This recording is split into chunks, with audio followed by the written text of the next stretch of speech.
तो hello everyone, कैसे हैं आप सभी लोग। आशा करते हैं आप सभी लोग अच्छे होंगे और अपनी पढ़ाई लगातार कर रहे होंगे और अपने एग्ज़ाम भी दे रहे होंगे। तो यह वीडियो जो है बिहार बोर्ड के लिए है और साथ में यूपी बोर्ड के भी स्टूडेंट अगर इसको देखेंगे तो उनको लाभ मिलेगा बहुत ही। और ये बिहार बोर्ड का पेपर जो इंटरमीडिएट का पेपर अभी बायोलॉजी का हो चुका है, जिसका मैंने अपलोड कर दिया है। और अब जो होने वाला है आपका एग्ज़ाम, आज तो मैथ का है, आज मैथ का जो सॉल्यूशन आएगा पूरा, लेकिन उसके साथ में ये फिजिक्स का आपका एग्ज़ाम आ रहा है, उसके लिए मैं 2 सेट अपलोड करूँगा, एक तो डी सेट और एक तो एच सेट। जिसका अभी डी सेट मैं अपलोड कर रहा हूँ, अगर ये दोनों सेट देख के जाते हैं बिहार के स्टूडेंट तो उनका पेपर बहुत ही बेहतरीन होने वाला है। 70 में से 35 नंबर तो उनके आने ही आने हैं। तो ज़रूर इस वीडियो को मिस ना करें। ये हमारा भौतिक विज्ञान का है, फिजिक्स जिसको कहते हो। तो यहाँ पर 70 क्वेश्चन दिए गए हैं, तो इसका देख सकते हैं आप लोग। एक क्वेश्चन और करने इसमें से 35 ही हैं, चाहे जो आप करें 35। तो पहला प्रश्न है, दो समान धनावेशित बिंदु आवेशों जिनमें प्रत्येक पर एक कूलाम आवेश है। तब दो आवेश हैं और दोनों पर क्या है, प्लस का एक कूलाम आवेश है और एक मीटर दूरी पर स्थित है। 1 मीटर दूरी पर वायु में रखा जाता है। इस निकाय की वैद्युत स्थितिज ऊर्जा होगी, यानी यू आपसे पूछा गया है। तो ये कितनी होगी, ये होगी 9 × 10⁻³ जूल जब आप इसको सॉल्व करोगे। अगर कहोगे तो फुल सॉल्यूशन भी लाऊंगा। अगला है, निम्न में से धारिता का मात्रक कौन सा होता है। धारिता का मात्रक एक तो होता है फायराइड इसमें दिया नहीं है। और धारिता क्या होती है, Q/B। Q बराबर CV होता है। वहाँ से अगर आवेश का मात्रक कूलाम और विभव का मात्रक बोल्ट, तो कूलाम/बोल्ट जो है इसका राइट आंसर हो जाएगा। नेक्स्ट देखते हैं क्वेश्चन नंबर 3। किसी संधारित्र की धारिता निर्भर नहीं करती है। C बराबर क्या होता है, A∈0/D ये होता है। ठीक, तो इसमें कह रहा है किस पे निर्भर नहीं करती है।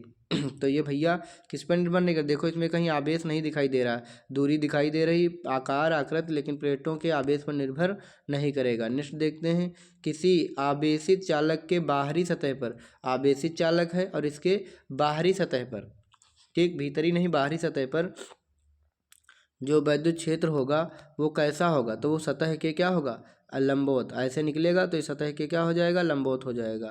तो इसका हो जाएगा विकल्प नंबर बी सही हो जाएगा। अगला देखते हैं क्वेश्चन नंबर 4। यदि किसी चालक को बाहरी विद्युत क्षेत्र में रखा जाए तो चालक के अंदर का क्षेत्र क्या होगा। चालक के अंदर का क्षेत्र 0 हो जाएगा। समझ गए। अब चालक के अंदर का क्षेत्र हो जाएगा 0। विपरीत चिन्ह के दो बिंदु आवेशों के लिए कौन सा कथन सही, एक प्लस क्यों आवेश है, एक माइनस क्यों आवेश है। तो इसका क्या होगा, स्थितिज ऊर्जा हमेशा ऋणात्मक होगी, स्थितिज ऊर्जा हमेशा ऋणात्मक होगी। यहाँ पे इसका करेक्ट आंसर हो गया। नेक्स्ट देखते हैं क्वेश्चन नंबर 7।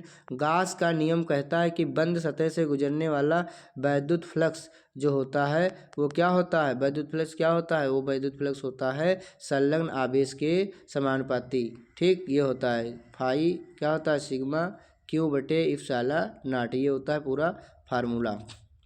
तो अब देखते हैं नेक्स्ट क्वेश्चन। किलोवाट घंटा किसका मात्रक है। किलोवाट घंटा आप सबको मालूम है ऊर्जा का मात्रक है। 1 किलोवाट घंटा को कहते हैं 1 यूनिट बिजली खत्म होती है। इसका मतलब 1 घंटे में 1 किलोवाट शक्ति आपने उपभोक्त की है, खत्म की है। निम्न में से कौन सा नियम ऊर्जा संरक्षण सिद्धांत पर आधारित है। ऊर्जा संरक्षण सिद्धांत पर कौन सा है, लेंज का नियम आधारित है। और लेंज का नियम क्या करता है, लेंज का नियम ये बताता है कि वो जिसके कारण प्रेरित धारा उत्पन्न होती है उसी का विरोध करती है। जब किसी एमीटर को शंट किया जाता है तो इसकी माप क्या हो जाती है, तो इसकी माप बढ़ जाती है। अगला क्वेश्चन देखते हैं, चुंबकशीलता का विमीय सूत्र क्या होगा। चुंबकशीलता यानी म्यू नॉट का पूछ रहा है, विमीय सूत्र क्या होने वाला है। तो इसका होगा mL2T⁻⁴ मतलब -2। अगला है μ0/ε0 का मात्रक है, तो इसका हो जाएगा ओम। जब इसको सॉल्व करोगे तो 376 या फिर 377 ओम आता है और इसका राइट आंसर ओम आएगा। प्रतिरोधक मतलब यदि किसी चल कुंडली गैल्वेनोमीटर में फेरों की संख्या बढ़ा दी जाए तो इसकी सुग्राहिता यानी सेंसिटिविटी यानी संवेदनशीलता क्या हो जाएगी, तो इसका हो जाएगी बढ़ जाएगी। इसकी क्या हो जाएगी, बढ़ जाएगी। फेरों की संख्या बढ़ेगी तो उसकी सुग्राहिता भी बढ़ेगी। उदासीन बिंदुओं पर क्या होगा, ये होगा B = 0, मतलब वहाँ पर चुंबकीय क्षेत्र की तीव्रता 0 हो जाएगी। नेक्स्ट देखते हैं अगला क्वेश्चन है 15। यदि किसी प्रत्यावर्ती धारा शिखर का मान 10 एम्पियर है, धारा शिखर I0 का मान कितना है, 10 एम्पियर है, तो इसका वर्ग माध्य मान कितना होगा, यानी IRMS पूछा है। IRMS क्या होता है, I0/√2। तो आई नॉट का मतलब 10 है, इसको अंडर रूट 2 यानी 1.414 से इसको जब भाग करोगे दशमलव हटा के 3 जीरो बढ़ा के, तो ये आ जाएगा कितना, आप लोगों को याद रखना चाहिए, इसका आएगा 7.07 एम्पियर। नेक्स्ट देखते हैं, शुद्ध विद्युत प्रेरकी परिपथ में, शुद्ध विद्युत प्रेरकी मतलब प्रेरकत्व जिसमें होता है एल, ठीक, तो उसमें शक्ति गुणांक का मान आपसे पूछा गया है, तो शक्ति गुणांक का मान होगा 0, शक्ति गुणांक का क्या मान होगा 0। नेक्स्ट देखते हैं क्वेश्चन नंबर 17, केवल धारिता युक्त प्रत्यावर्ती धारा परिपथ में, किस जिसमें केवल धारिता हो सी, उसमें कह रहा परिपथ में धारा एवं वोल्टता के बीच कलांतर कितना होगा, तो ये होगा 90 डिग्री, धारा और वोल्टता के बीच कलांतर होगा 90 डिग्री।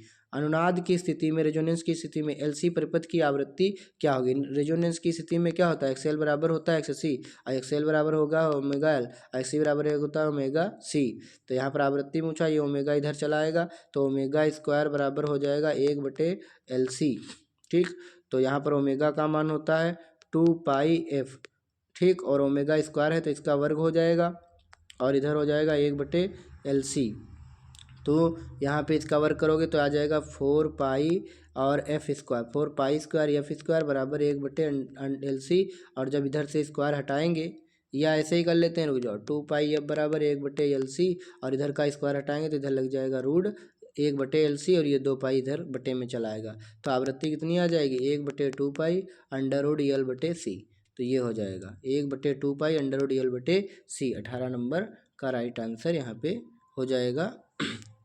1/2 और 1/LC, क्योंकि आवृत्ति पूछा है ना, आवृत्ति हो जाएगी ये वाली 1/2π अंडर रूट 1/LC। नेक्स्ट देखते हैं 18 के बाद में 19 नंबर, एक उच्चाई ट्रांसफार्मर की द्वितीय कुंडली में धारा का मान प्राथमिक कुंडली की तुलना में होता है, तो ये कितना होता है, क्या कह रहा है, ऊंचाई ट्रांसफार्मर, ऊंचाई में क्या होगा, बढ़ेगा, कह रहा है कि ऊंचाई ट्रांसफार्मर, बात को समझो, जैसे ये हो गया ऊंचाई ट्रांसफार्मर का मतलब क्या होता है, वोल्टता को बढ़ाता है, वोल्टता बढ़ेगा यानी बीपी कम होगा और बीएस ज़्यादा होगा, बीपी कम होगा और बीएस ज़्यादा होगा, और कह रहा द्वितीय कुंडली में धारा उल्टा होती है, तो धारा क्या होगी, धारा का मान कम होगा आईएस का, और आईपी का ज़्यादा होगा, तो ये यहाँ पे कम होगी, लेस देन होगा। नेक्स्ट देखते हैं कुछ 20 नंबर, उत्तल दर्पण से प्रतिबिंब सदैव बनता है आभासी एवं सीधा, कैसा बनता है, उत्तल दर्पण से आभासी एवं सीधा और छोटा बनता है, इसको ध्यान रखेंगे, तो इसका हो जाएगा, मतलब कहाँ बनता है ये पूछा, तो ध्रुव तथा फोकस के बीच बनता है, ध्रुव तथा फोकस के बीच बनता है, ठीक, उत्तल दर्पण में ध्रुव तथा फोकस के बीच, ये है उत्तल दर्पण, यहाँ पे बनेगा, इधर वस्तु रखोगे तो प्रतिबिंब, यहाँ पे ये ध्रुव हो गया और ये फोकस, इसी के बीच में ही प्रतिबिंब बनेगा, ठीक। नेक्स्ट देखते हैं कि यदि किसी माध्यम से निर्वात में संपूर्ण आंतरिक परावर्तन के लिए, मतलब टोटल इंटरनल रिफ्लेक्शन TIR के लिए क्रांतिक कोण 30 हो, तो माध्यम में प्रकाश का वेग कितना हो जाएगा, माध्यम में प्रकाश का वेग हो जाएगा 1.5 × 10⁸ मीटर/सेकेंड। दो आवेशों के बीच की दूरी आधी कर दी जाए, दो आवेशों के बीच की दूरी को आधी कर दिया जाए, तो R/2 कर दिया जाए, तो आवेश को भी आधा कर दिया जाए, आवेश को भी आधा कर दे, दोनों के बीच लगने वाले बल पहले के पीछा कितना हो जाएगा, तो इसको कूलाम के नियम से जब आप सॉल्व करेंगे तो आएगा दुगना, कितना हो जाएगा, दोगुना। अगला देखते हैं, एक इलेक्ट्रॉन को विभवांतर बी के अधीन विराम से त्वरित करने पर इसकी चाल हो जाती है, इसकी चाल कितनी हो जाती है भैया, तो हो जाएगी अंडर रूट बी के समानुपाती, ध्यान रखेंगे। इलेक्ट्रॉन का विशिष्ट आवेश कितना होता है, वैसे तो इलेक्ट्रॉन का 1.6 × 10⁻⁻19 कूलाम होता है, लेकिन यहाँ पूछ रहा है विशिष्ट आवेश, तो विशिष्ट आवेश हो जाएगा आपका कितना 1.8 × 10⁻11 कूलाम प्रति किलोग्राम, इसका विशिष्ट आवेश हो जाएगा। नेक्स्ट देखते हैं, संधारित्रों के समांतर संयोजन में प्रत्येक संधारित्र के लिए कौन सी राशि सम रहती है, कौन सी राशि सम रहती है, तो इसका हो जाएगा विभवांतर समान रहता है। अगला देखते हैं, वायु में धनावेशों के बीच परावैद्युत पदार्थ रख देने पर इनके बीच प्रतिकर्षण बल का मान घट जाएगा। नेक्स्ट देखते हैं, 0.2 माइक्रोकूलाम के दो बराबर तथा विपरीत आवेशों के बीच की दूरी 3 सेंटीमीटर, इनका वैद्युत द्विध्रुव आघूर्ण P = Q × 2L, जब सॉल्व करेंगे 2L दिया है 3 सेंटीमीटर, और इसको मीटर में बदलेंगे, 100 से भाग करेंगे, इसको माइक्रोकूलाम को कूलाम बदलेंगे और गुणा करेंगे और सॉल्व करेंगे, तो इसका राइट आंसर आने वाला है 6 × 10⁻⁸ कूलाम मीटर। अगला देखते हैं, एक बंद पृष्ठ के भीतर n वैद्युत द्विध्रुव स्थित है, बंद पृष्ठ से निर्गत कुल वैद्युत फ्लक्स क्या होगा। तो बंद पृष्ठ से कितना होता है, बंद पृष्ठ से सबको याद रखना चाहिए कि शून्य ही होगा, तो बंद पृष्ठ से शून्य होगा। समान आयाम एवं समान तरंगदैर्घ्य की दो प्रकाश तरंगें अध्यारोपित की जाती हैं, परिणामी तरंग का आयाम महत्तम होगा जब उनके बीच कलांतर कितना होगा, उनके बीच कलांतर होगा पाई, माने 180 अंश। ध्रुवित प्रकाश में कंपन तल एवं ध्रुवण तल के बीच का कोण कितना होगा, तो ये आपका कितना हो जाएगा, 90 डिग्री हो जाएगा। अगला देखते हैं, निम्नलिखित में से कौन सी विद्युत चुम्बकीय तरंगें नहीं है। विद्युत चुम्बकीय तरंगें कौन सी नहीं, अल्फा किरणें जो होती हैं वो विद्युत चुम्बकीय तरंगें नहीं होती, गामा किरणें होती हैं, अवरक्त किरणें, एक्स किरणें सभी होती हैं। विद्युत चुम्बकीय तरंगें वे होती हैं जिनको चलने के लिए माध्यम की आवश्यकता नहीं होती है। किसी द्रव्यात्मक माध्यम में विद्युत चुम्बकीय तरंग की चाल निर्भर नहीं करती है, द्रव्य में तो किस पर नहीं निर्भर करती है, इसकी तीव्रता पर निर्भर नहीं करती है। नेक्स्ट देखते हैं,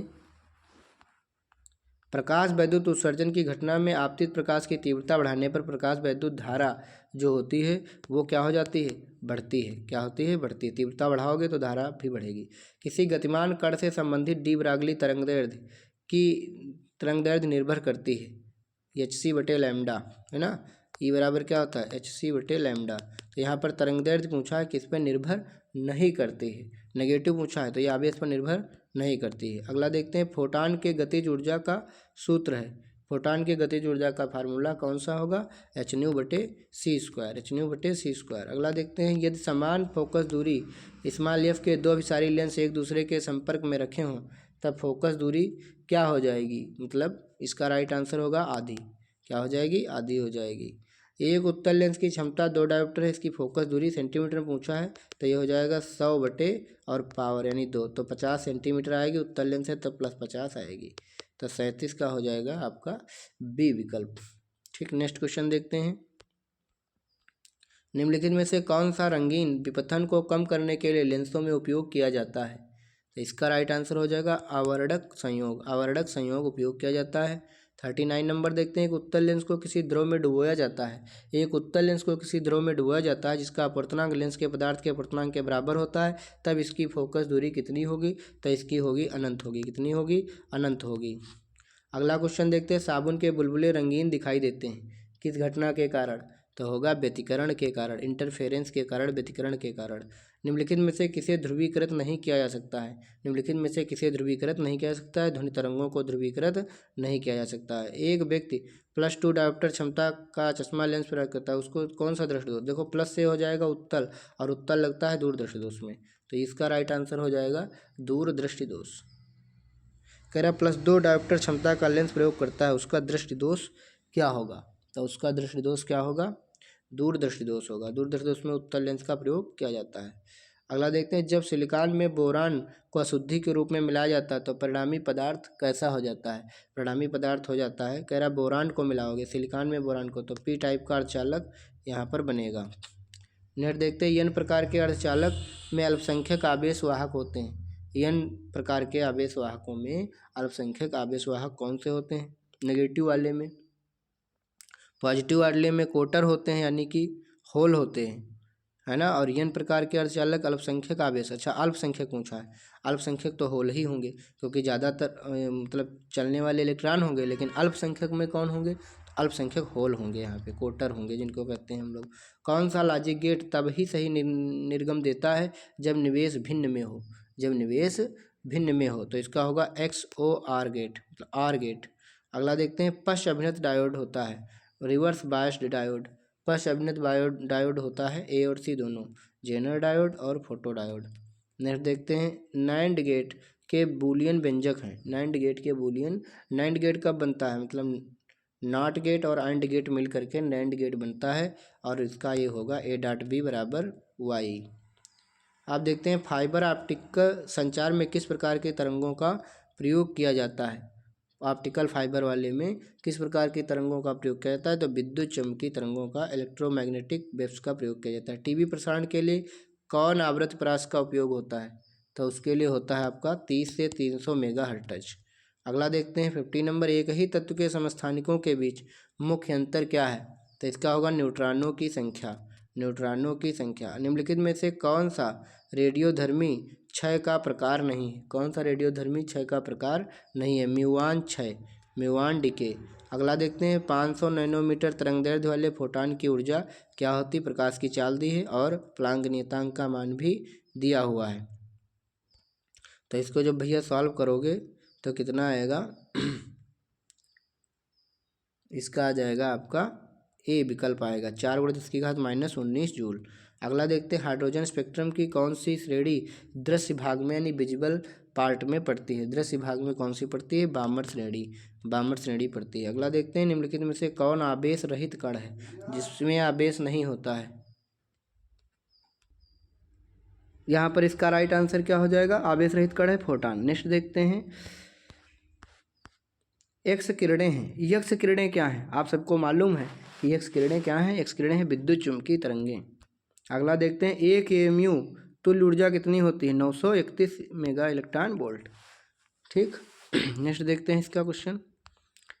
100 माइक्रोफैरड धारिता वाले 100 माइक्रोफैरड 100 माइक्रोफैरड धारिता वाले संधारित्र को 100 वोल्ट तक आवेशित करने पर उसमें संचित ऊर्जा कितनी हो जाएगी? तो उसमें हो जाएगी 0.5 जूल। जब इसको लगाएंगे फार्मूले से U बराबर हाफ CV² वाले फार्मूले से। नेक्स्ट देखते हैं निम्नलिखित में से किसका मात्रक वोल्ट बटे मीटर होगा? वोल्ट बटे मीटर किसका होगा? विद्युत फ्लक्स का। फाई बराबर इसका होगा वोल्ट बटे मीटर। ठीक। अगला देखते हैं विद्युत फ्लक्स। ठीक, विद्युत फ्लक्स फाई ई बराबर, ध्यान रखेंगे विद्युत फ्लक्स फाई बराबर इसका होगा वोल्ट इंटू मीटर। विद्युत चालन में चालक से मुक्त इलेक्ट्रॉनों का अपवाहन वेग v एवं मतलब ड्रिफ्ट वेलोसिटी एवं चालक के सिरों के बीच लगे विभवांतर के बीच संबंध क्या होता है? इसका होगा b के समानुपाती होता है, यानी अनुक्रमानुपाती या समानुपाती सेम ही होता है, प्रोपोर्शनल। एक चालक की वोल्टता भी धारा I के बीच ग्राफ एक सरल रेखा है जो y अक्ष को जो कि I को प्रदर्शित करता है, थीटा कोण बनाती है। चालक का प्रतिरोध कितना होगा? तो इसका होगा कॉट थीटा। कितना होगा? Cot theta. अगला देखते हैं विद्युत परिपथ की शक्ति होती है। विद्युत परिपथ की शक्ति होती है V² बटे R, मैंने P बराबर होता है V² बटे R। अगला देखते हैं ताप बढ़ने के साथ अर्धचालक का प्रतिरोध। ताप बढ़ने के साथ अर्धचालक का प्रतिरोध घट जाता है। अगला देखते हैं निम्नलिखित में से कौन सा प्रतिरोध को व्यक्त करता है? प्रतिरोध R को व्यक्त करता है। तो आप सबको मालूम है R बराबर होता है फार्मूला ρL बटे A। तो यही पहला विकल्प हो जाएगा इसका राइट आंसर। अगला देखते हैं लौह चुंबकीय पदार्थ के लिए आपेक्षिक चुंबकशीलता μR का मान कितना होता है? इसका होता है μR जो है 1 से बड़ा होगा। अगला देखते हैं R1 R2 R3 प्रतिरोधों को श्रृंखला प्रतिपथ में प्रत्येक प्रतिरोध परिपथ में क्या है? प्रतिरोधों के श्रृंखला परिपथ में प्रत्येक प्रतिरोध में प्रवाहित धारा क्या होगी? श्रेणी क्रम में क्या होती है? धारा समान। श्रेणी क्रम में धारा का मान क्या होता है? समान होता है। जब श्रेणी क्रम में जोड़े जाते हैं इस तरीके से प्रतिरोध, तो श्रेणी क्रम में धारा का मान समान और समांतर क्रम में विभवांतर का मान समान होता है। धारा घनत्व की इकाई है, धारा घनत्व J। धारा घनत्व की इकाई यहाँ पर पूछा गया है। एक मिनट,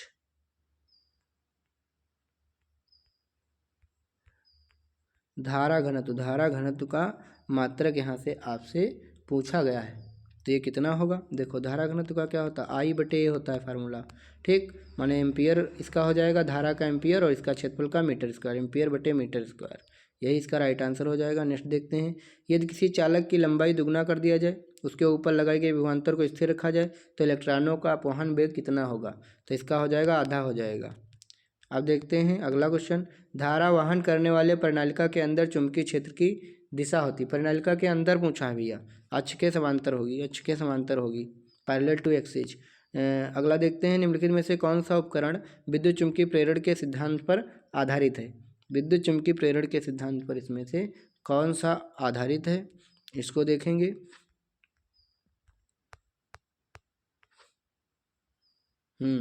इसको देखेंगे, इसका राइट आंसर हो जाएगा विद्युत जनरेटर। क्या हो जाएगा? विद्युत जनरेटर, इलेक्ट्रिक जनरेटर। अगला देखते हैं और लास्ट क्वेश्चन। एक परिनालिका का स्वप्रेरकत्व निर्भर करता है उसके बी और सी दोनों पर, मतलब प्रति एकक लंबाई में फेरों की संख्या पर और परिनालिका की लंबाई पर। ठीक, तो यहाँ पर हमने इसको ऑब्जेक्टिव बता दिया और आप लोग इसको भी पढ़ के जाइए। नेत्र की समंजन क्षमता, विद्युत अनुनाद, इसमें से क्वेश्चन देखने को मिलेंगे, न्यूमेरिकल लगा के जाइए। इसके बाद किसी माध्यम का अपवर्तनांक प्रकाश की तरंगदैर्घ्य पर किस प्रकार निर्भर करता है? क्यूरी तापमान क्या है? Curie temperature. अणुचुंबकीय पदार्थों के गुणों को लिखिए। द्विआधारी संख्याओं को, नाभिकीय विखंडन, प्रकाश के पूर्ण आंतरिक परावर्तन की शर्तें, फ्लेमिंग के बाएं हाथ का नियम, व्यतिकरण और विवर्तन की मूल अंतर, स्टील तथा नरम लोहा चुंबकीय गुणों की तुलना, किसी ट्रांसफार्मर के क्रोड बनाने के लिए उपयुक्त पदार्थ के 2 लक्षणिक गुणधर्मों का उल्लेख करना, एक प्रोटॉन एक इलेक्ट्रॉन की गतिज ऊर्जा समान है, संबंधित दी ब्रागली तरंगदैर्घ्य का मान किसका अधिक होगा बताना। अब इसके आयतन घनत्व की परिभाषा दें, सही मात्रक लिखो, चुंबकीय आघूर्ण बीटा, और ये सारा क्वेश्चन पढ़ लीजिए। इनके आंसर आप लोग बढ़िया करके जाइए। वैद्युत द्विध्रुव ये वाला न्यूमेरिकल संचार प्रणाली में संचरण के लिए, और ये दीर्घ उत्तरीय प्रश्न इनको आप लोग देख लीजिए। किरचॉफ का नियम ह्यूजेंस से तो आया है, तरंगाग्र आए हैं, स्वप्रेरकत्व, अन्योन्य प्रेरकत्व, प्रकाश विद्युत प्रभाव, यही सब क्वेश्चन आए हैं। तो आप लोग करके जाइए। और हमारा नेक्स्ट सेट फिजिक्स का देखने के लिए, मतलब जो हम एच सेट अभी कराएंगे, शाम तक आपको वीडियो मिल जाएगा। दोनों वीडियो आप लोग ज़रूर देख के जाएँ, ताकि आपका जो है फिजिक्स का पेपर बहुत अच्छा जाए। धन्यवाद।